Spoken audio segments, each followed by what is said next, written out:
সামনে 1 মাস পর্যন্ত এখানে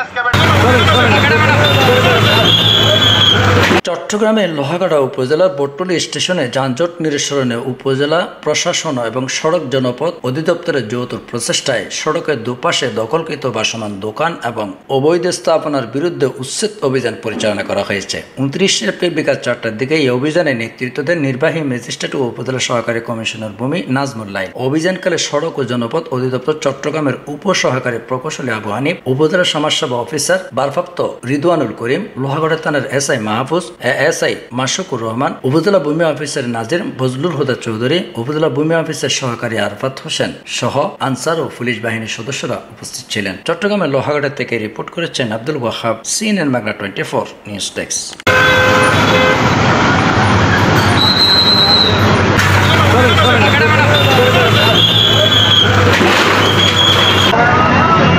দেখেন তো কাগজ পুরো কি জোরে চলে গেছে।